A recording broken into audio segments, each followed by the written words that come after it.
जय हिंद दोस्तों, Vande Mataram. Arthur road jail की चर्चा इस समय हर तरफ हो रही है। चर्चाओं में रहने का कारण कोई अच्छा तो हो नहीं सकता, क्योंकि यहाँ पर हम एक जेल के बारे में बात कर रहे हैं। आर्यन खान की आज रिहाई हुई है आर्थर रोड जेल से, और इस जेल के बारे में पहले भी कई बार ऐसे किस्से हैं और कई हाई प्रोफाइल मामलों में इस जेल के बारे में कई लोग कई बार बात कर चुके हैं। लेकिन आखिर ऐसा क्या है, या फिर यूँ कहें क्या कारण है कि ये जेल हमेशा ही इतने चर्चाओं में रही है। और ये जेल ऐसा भी नहीं है कि अभी की बनी हुई, ये कई 100 साल पुरानी है, 100 साल से भी ज़्यादा पुरानी है। और इसका इतिहास भी काफ़ी ज़्यादा उलझा हुआ है, और पैसों को लेकर भी कई बार इस जेल के ऊपर आरोप लग चुके हैं। तो आज जानते हैं कि आर्थर रोड जेल की क्या कुछ कहानी है। 2 एकड़ ज़मीन में फैली आर्थर रोड जेल शहर की सबसे बड़ी जेल है।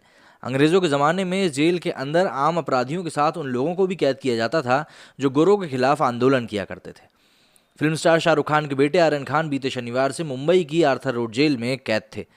जिस आर्थर रोड जेल में आर्यन खान कैद था, उसको भारत की सबसे खतरनाक जेलों में से एक माना जाता है, और इसका इतिहास काफ़ी भयंकर रहा है। ये साल 1926 में अंग्रेज़ों ने बनाई थी।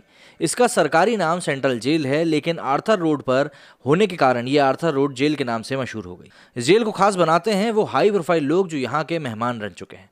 आर्थर रोड जेल की हवा खाने वालों में कई फिल्म स्टार, अंडरवर्ल्ड डॉन, राजनेता, आईपीएस अधिकारी, उद्योगपति और आतंकवादी रह चुके हैं।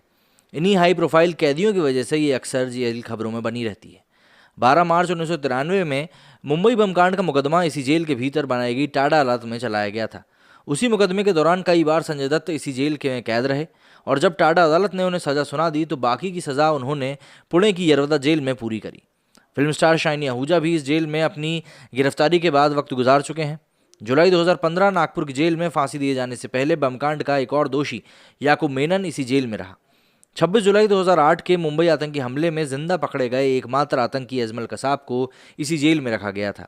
जेल की ही अदालत में उस पर मुकदमा चला और फांसी की सज़ा सुनाई गई। हालांकि फांसी की सज़ा देने के लिए उसे पुणे की यरवदा जेल ले जाया गया, क्योंकि आर्थर रोड जेल में फांसी दिए जाने का इंतजाम नहीं है। आतंकवादियों के बाद अब बात आती है अंडरवर्ल्ड डॉन की, जिन्होंने इस जेल की सलाखों के पीछे वक्त गुजारा। मुंबई बम कांड समेत तमाम दूसरे मामले में लिस्बन से डिपोर्ट करके लाए गए अंडरवर्ल्ड डॉन अबू सलेम को सबसे पहले इसी जेल की अंडर सेल में रखा गया था। अंडर सेल जेल की हाई सिक्योरिटी सेल है, और इसमें संवेदनशील कैदियों को ही रखा जाता है। अंडरवर्ल्ड डॉन दाऊद इब्राहिम के भाई इकबाल कास्कर को साल 2003 में सारा सहारा मामले में जब डिपोर्ट करके लाया गया था, तब उसे इसी जेल की अंडर सेल में रखा गया था। मुंबई का एक खूंखार डॉन और दाऊद इब्राहिम का दुश्मन अरुण गवली भी कई बार इस जेल की हवा खा चुका है। मुंबई गैंगवॉर का एक और खिलाड़ी अंडरवर्ल्ड डॉन अश्विन नाइक भी इस जेल में काफ़ी वक्त गुजार चुका है। ये एक ऐसी जेल है जिसके कैदी चोर भी बने हैं और पुलिस भी बने हैं, हीरो भी और विलन भी। यहाँ के हाई प्रोफाइल कैदियों में दिग्गज राजनेता भी हैं और पुलिस अधिकारी भी। एनसीपी के नेता और फिलहाल ठाकरे सरकार में मंत्री छगन भुजबल मनी लॉन्ड्रिंग मामले में गिरफ्तारी के बाद अपने भतीजे समीर भुजबल के साथ इसी आर्थर रोड जेल में रखे गए थे। साल 2003 में करोड़ों के फर्जी स्टाम्प पेपर घोटाले में, जिसे कि तेल की घोटाला भी कहा जाता है, महाराष्ट्र के कुछ आईपीएस अधिकारी भी बंदी बनकर यहाँ रह चुके हैं। इस जेल में मीडिया से जुड़ी हस्तियां भी कैद हो चुकी हैं। शीना बोरा केस आप सभी को याद होगा, कि जिसमें मीडिया बैरन पीटर मुखर्जी की पत्नी इंद्राणी मुखर्जी को अपनी बेटी की हत्या के आरोप में साल 2015 में मुंबई पुलिस ने गिरफ्तार किया था।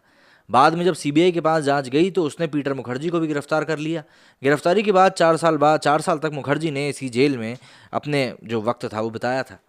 ये जेल अक्सर विवादों में भी रही है, क्योंकि इस जेल में दुश्मन गिरोहों के सदस्य एक साथ रखे जा रहे थे, इसलिए अक्सर उनके बीच में खूनी गैंगवार भी हो जाता था। जैसे दाऊद गिरोह और छोटा राजन के गिरोह जेल के बाहर तो एक दूसरे के दुश्मन थे ही, जेल के अंदर भी उनका बैर अपना असर दिखाता था।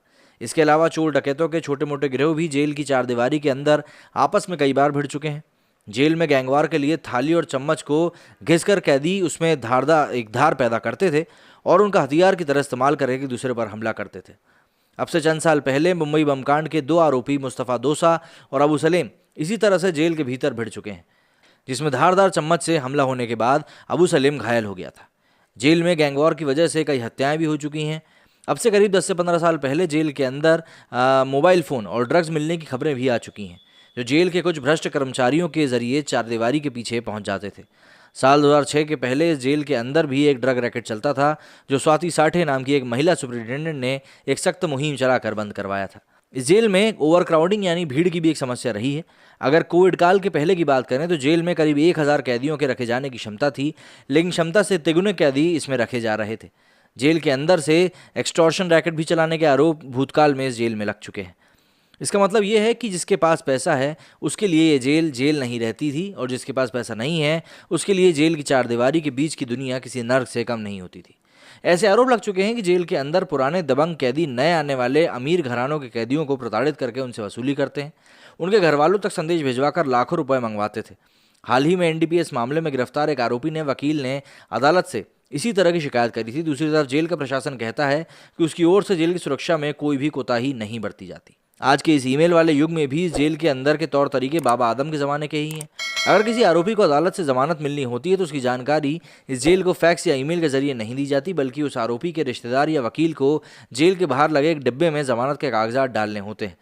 दिन में 3 बार ये डब्बा खुलता है और जिनके कागजात आ गए होते हैं उन्हें रिहा कर दिया जाता है। आर्यन खान को भी जमानत इस डिब्बे के खुलने के बाद ही मिली थी, और जब आज वो रिहा हुए उसके पहले एक वीडियो भी निकल कर सामने आया था जिसमें कि जमानत के कागज उस डब्बे से निकाले जा रहे थे। तो ये थी उस आर्थर रोड जेल की कहानी जिसमें कि आर्यन खान कैद रहे। इस जेल का भी अपना ही एक इतिहास है, और इतिहास ऐसा नहीं है जो कि इसके इतिहास में 4 चांद लगा दे। आप क्या कहना इस मामले में मुझे कमेंट करके जरूर बताइएगा। मेरे स्टूडियो में फिलहाल इतना ही। जय हिंद, जय भारत।